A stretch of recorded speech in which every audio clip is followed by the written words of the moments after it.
we are moving in the right direction. I want to encourage you by the ones that said, you are born to win. Hello? You are born to win. But to be a winner, you must plan to win. You are born to win, but for you to win, you must plan to win. You must also prepare to win, and you must expect to win. The other time I was here, I told you, I was a very good learner of, I was learning 100 meters when I was young, when I was in secondary school. I was a very fast learner in saying 100 meters. Lakini now, hata nikiambiwa nikimbie, siwezi, na lakini nilikuwa nakimbia sana.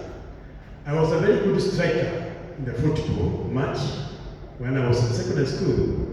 Therefore, it is good to be good wherever you are. This race we are running, we need to run, we need to prepare ourselves. We need to be focused to win the race. I want to also tell you, Isaiah chapter 5, verse 3 to 4, it says, the hands that are not firm should be straightened. The legs that are not firm should be straightened so that they can be able to stand firm. That's the call for preparation.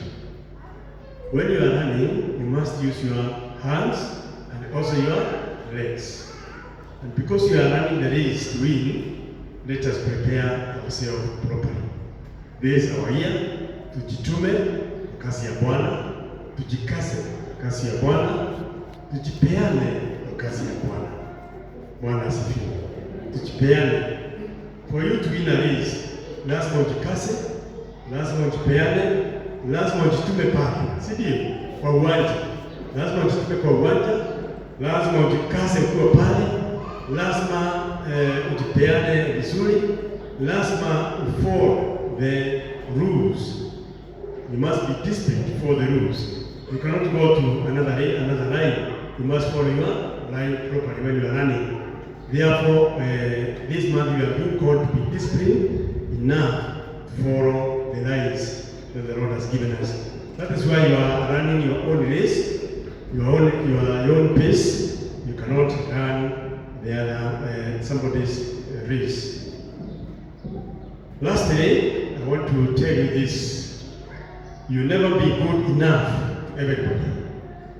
You never be good enough to everybody.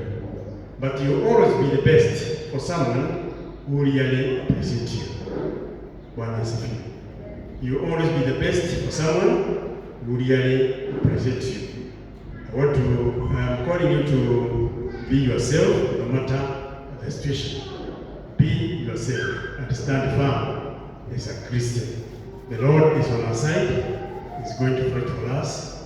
He's going to see us through. He's going to be with us in this race.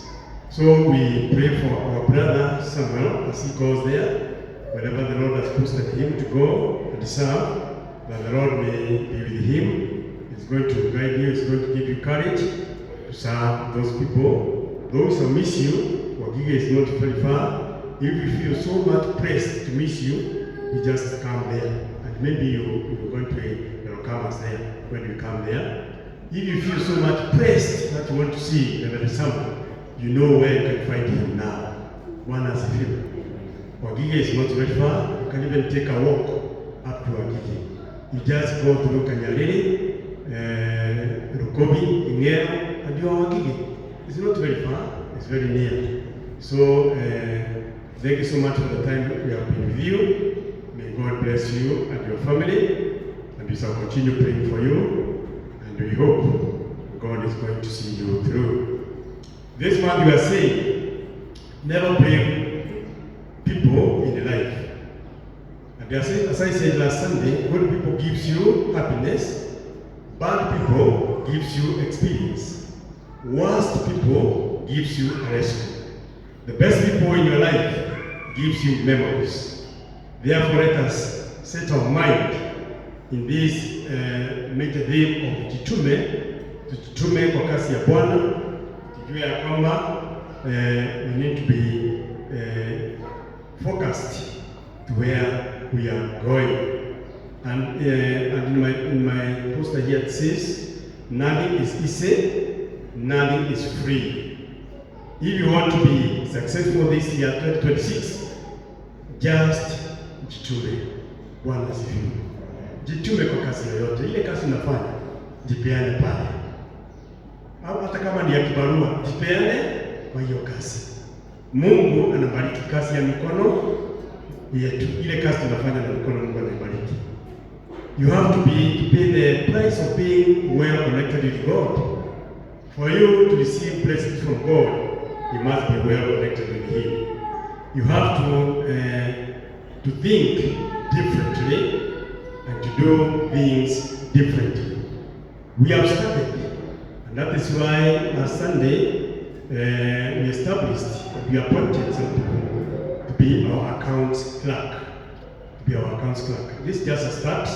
It's just the beginning, and we hope things will be different in our church this year. Lastly, don't regret for the things you did wrong 2025, but regret sincerely for the good things you have done for the wrong people. Regret for the things you have done for the wrong people, and pray for them. Brethren, what lies behind us and what lies before us are tiny matters compared to what lies within us. This is a call that we are all winners in Jesus' mighty name. That's why we are saying, you are born to win, but to be a winner, you must plan to win. Prepare to win and expect to win. God bless you.